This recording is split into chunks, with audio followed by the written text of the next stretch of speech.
Morning, guys. It's good to see all of you. It was nice to see you all at the National Day of Prayer this morning. Um, so yeah, I'm at my house now. I'm not at the hospital tonight.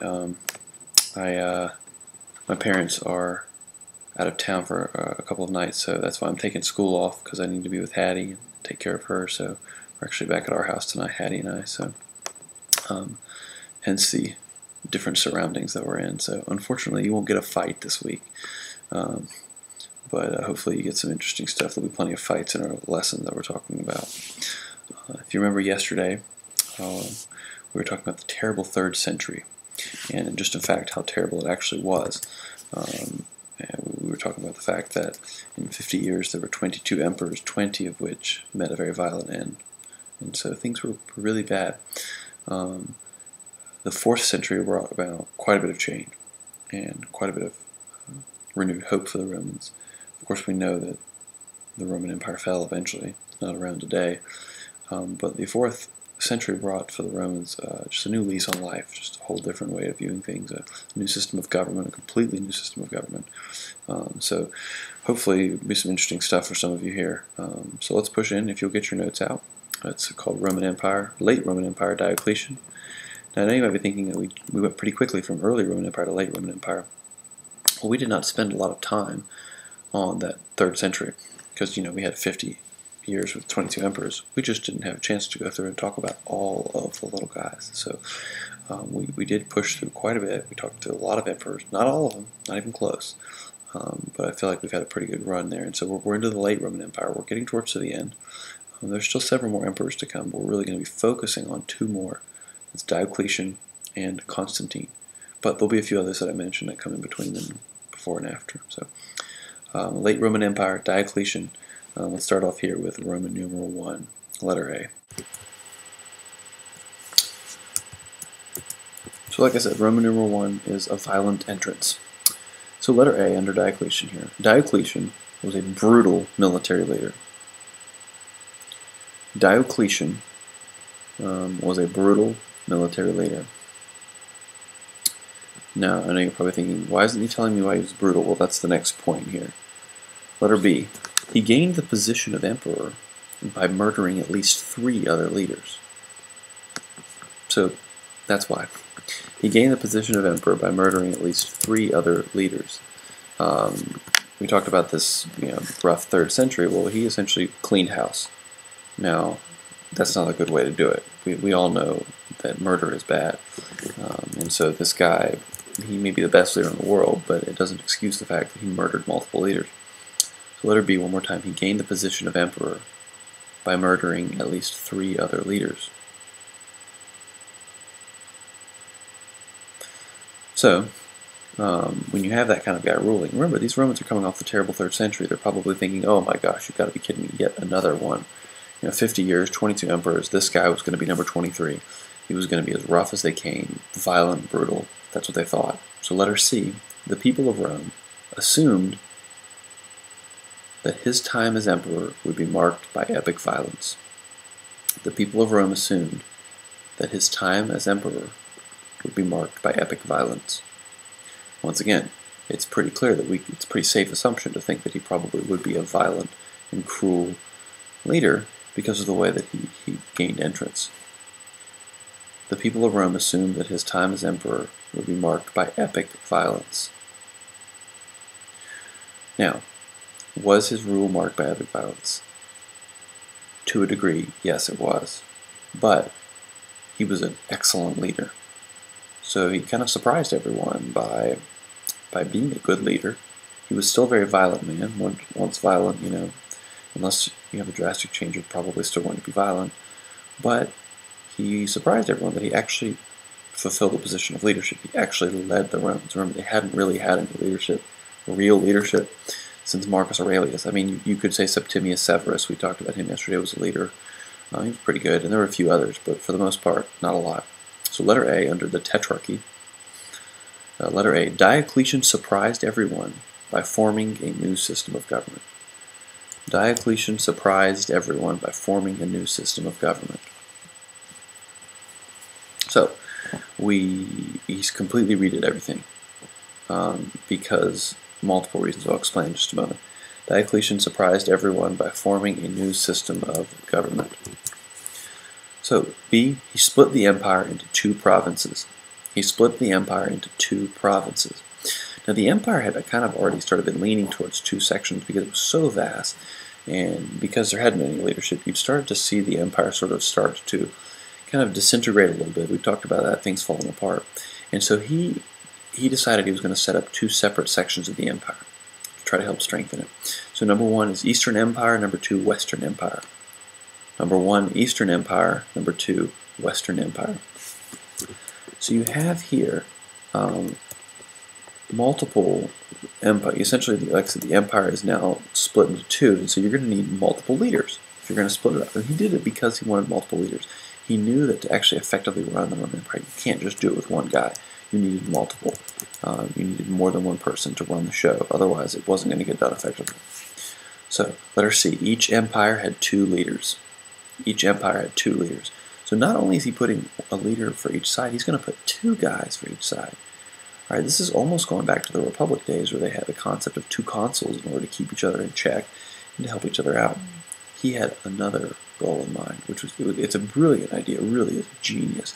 When you think about all that we've talked about with the Romans, and you think about all the trouble they've had with leadership, what he does here is really quite brilliant. So each empire had 2 leaders. Number 1, I want you to write the name Augustus, and then put a dash and write the head emperor. Augustus. Now these are just titles. We're not talking about Octavian. The Augustus means the highest. So number 1, you can write Augustus dash the head emperor. Number 2, you can write Caesar, C-A-E-S-A-R, Caesar dash the secondary leader and the next Augustus.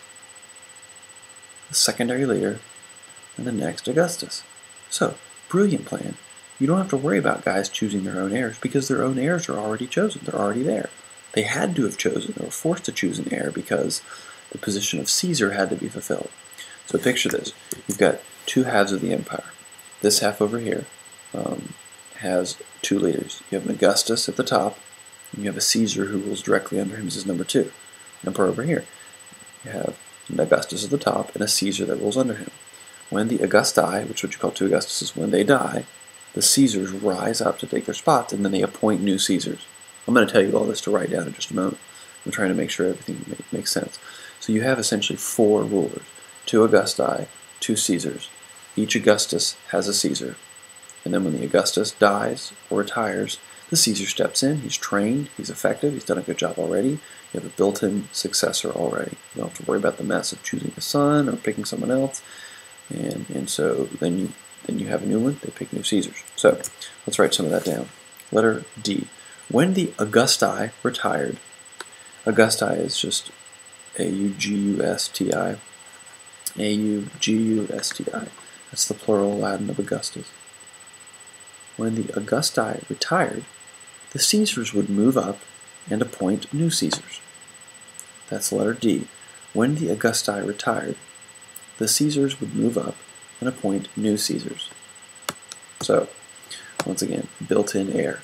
Diocletian was sick of hearing and remembering and learning about all these dummies that picked their kids who they knew wouldn't be good. Or maybe they didn't. Maybe they were just blinded to it. Probably. He was sick of hearing about these poor leaders who chose a poor heir. Someone who was not going to take care of their empire. So he said, nope, I'm going to make everyone happy. Repeat D one more time. When the Augusti retired, the Caesars would move up and appoint new Caesars. Letter E. Diocletian chose Galerius as his Caesar.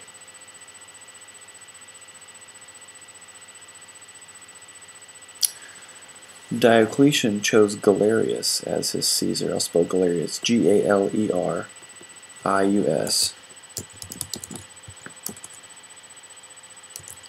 G-A-L-E-R-I-U-S.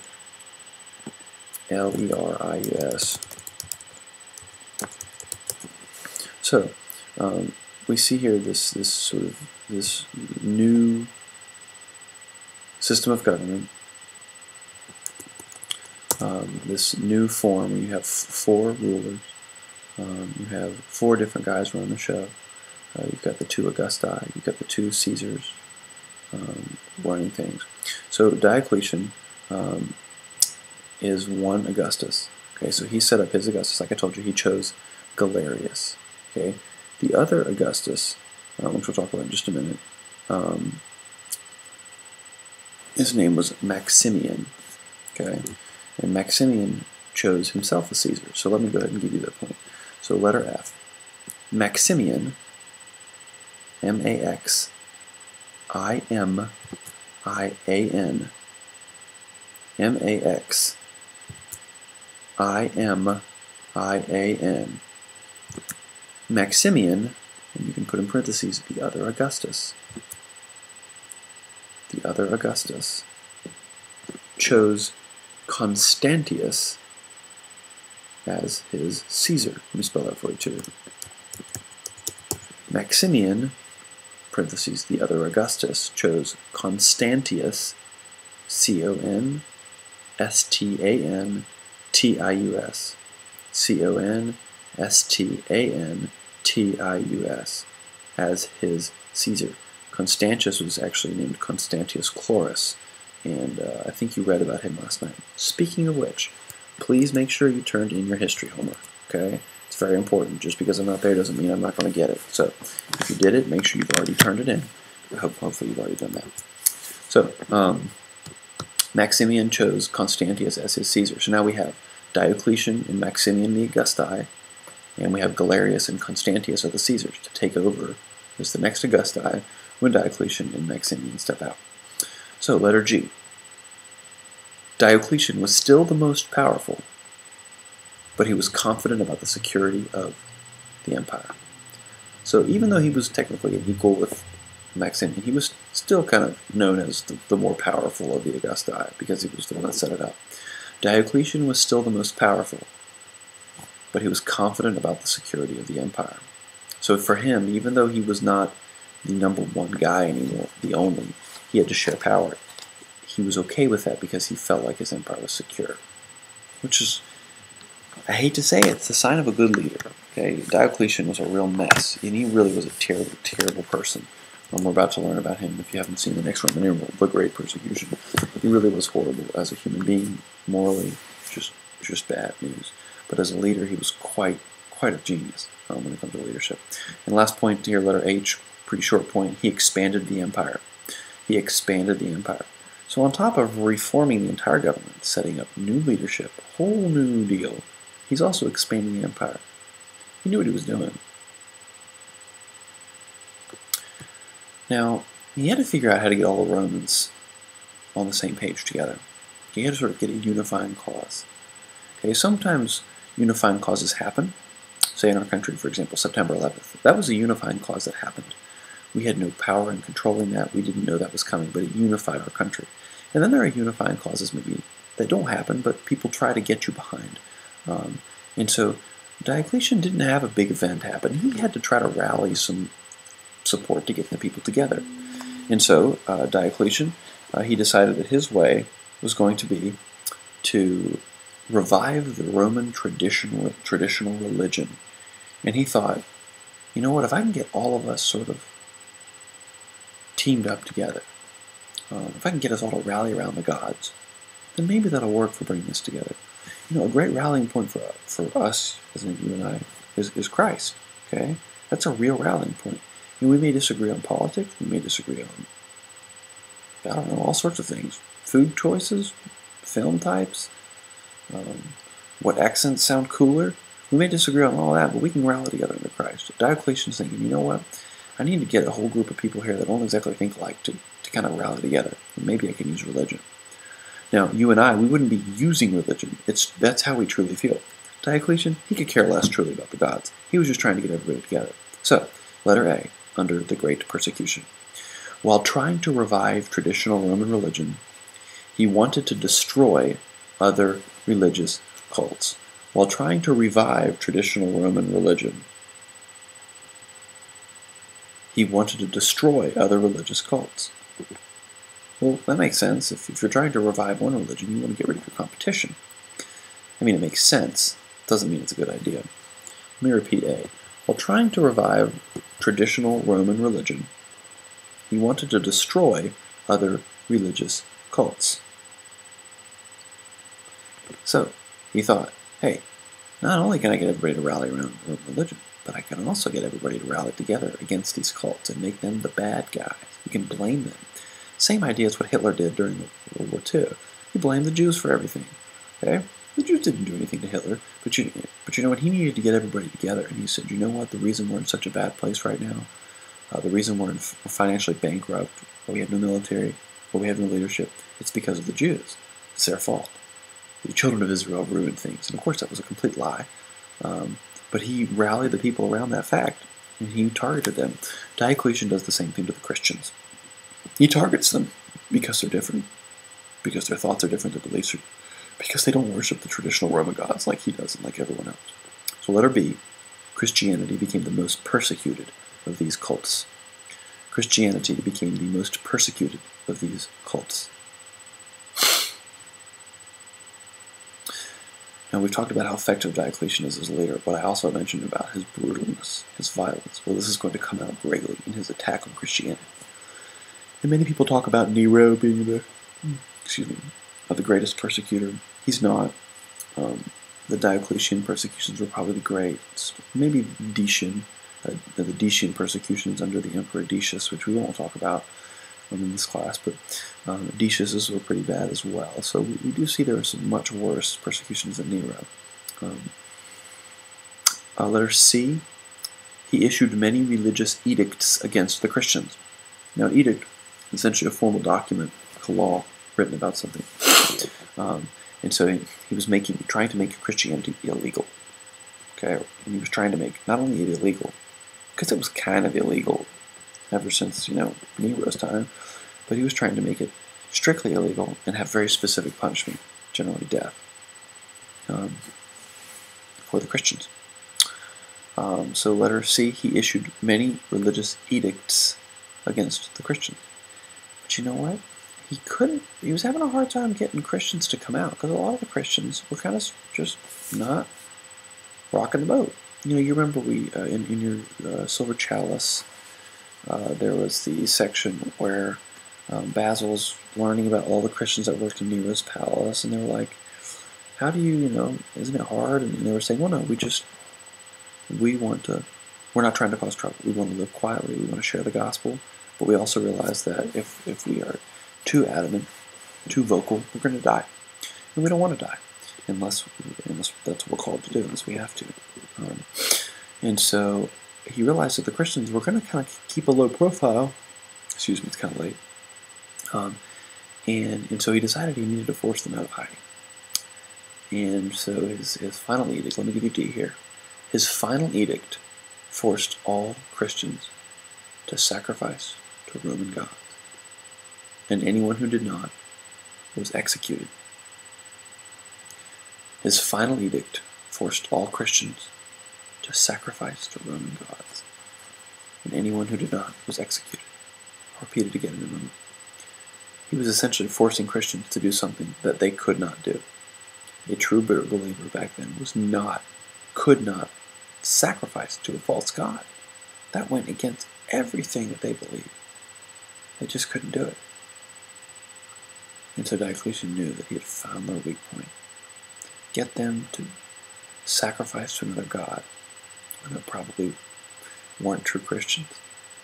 But if they refuse, then I'll know they're Christians, and I'll have them executed. And Diocletian it's smart, but it's so evil. It's an evil genius coming out here. Not just the genius, but the evil genius. It worked well, but it was so evil. D, let me repeat it. His final edict forced all Christians to sacrifice to Roman gods, and anyone who did not was executed. And anyone who did not was executed. Letter E, he ordered church buildings destroyed and their treasures taken. He ordered church buildings destroyed and their treasures taken. Excuse me. So he is trying to literally destroy Christianity from the ground up. Not only the people, but also their structures. Any reminder of Christianity is trying to eradicate. He ordered church buildings destroyed and their treasures taken. Letter F, all Christian books, including the Scriptures, were ordered to be burned. All Christian books, including the Scriptures, were ordered to be burned. So it became illegal to even own the Bible. This is where it was getting serious for them. Now, there are still countries in our world where it is illegal to own a Bible and to be a Christian. So this is not something that just the old days folks had to deal with. This is something that very much now there are people who are living and breathing right now who have to deal with the same issue. All Christian books, including the Scriptures, were ordered to be burned. Letter G, Christians were removed from the military. They were kind of seen as weak, as pansies, as people that couldn't hold their own because they wouldn't even sacrifice to Roman gods. In fact, that's where Diocletian started the sacrificing, was in the military. He started weeding them out. Christians were removed from the military. He was going all out, trying to weed them out in any single area that he could find. Of course, we know,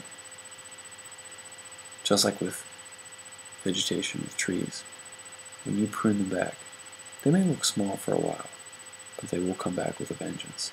They will grow to be thicker, stronger than ever. With this cult of Christianity, this newfound movement that's barely been around for a couple of hundred years, Diocletian is turning the heat up on them. He's pruning them down, thinking that he will eradicate them. But he forgets that their roots lie in truth. And all he's doing is he's making them grow faster. He's making it go more. And he's making the people that are claiming to be Christians actually stand for their faith. And so, because of Diocletian, the Christian movement absolutely exploded. Letter H. It was illegal to be a Christian. And this fueled the growth of the young movement. It was illegal to be a Christian, but this fueled the growth of the young movement.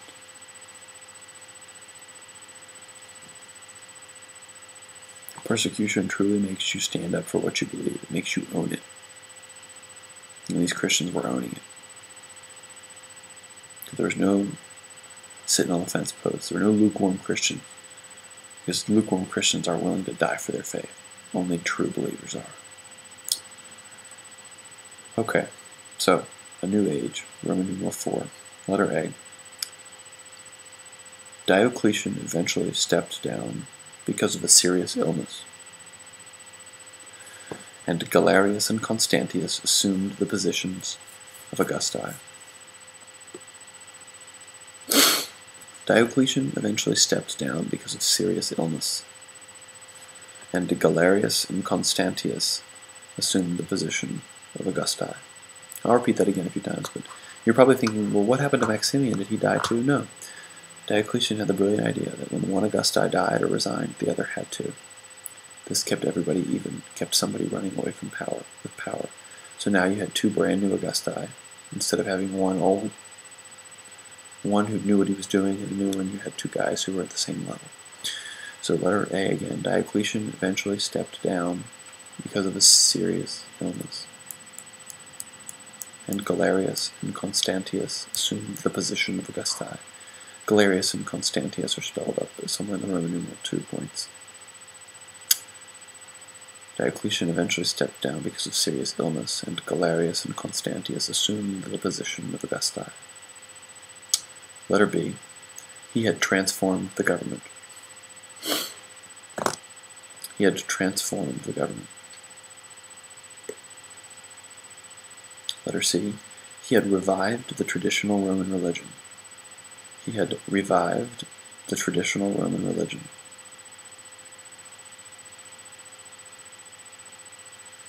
He had revived the traditional Roman religion. Letter D. His desire of bringing a new golden age of Rome was happening. His desire of bringing a new golden age of Rome was happening. Now tomorrow, I'll repeat that again in a second, we're going to get into the man named Constantine.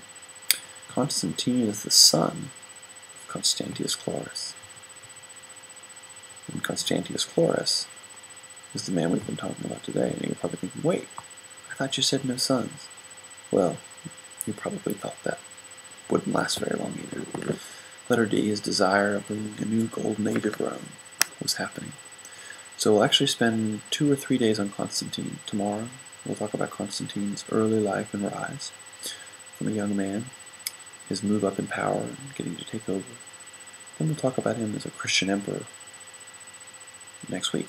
So tomorrow I will not be there as well for the same reason as today, but I will have a video lecture for you.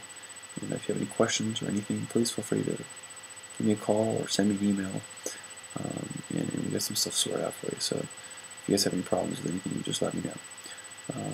Quick reminder, you do not have history homework tonight. You have one more, and that's next week. You do have Silver Chalice, so please continue to read your Silver Chalice. Tomorrow, you'll be working on your weekly reading notes, so you have an opportunity to work through that. Remember, we're getting down to the end. Monday, you get your paper guidelines, and so we're getting very close. Also, today, you're going to be looking at another one of those hero charts, and you're going to be kind of thinking through how Basil fits through, if he does indeed fit through as a hero. So, hope you guys have a good rest of the day, and enjoy your weekend, but I'll be back via video with you tomorrow. See you guys.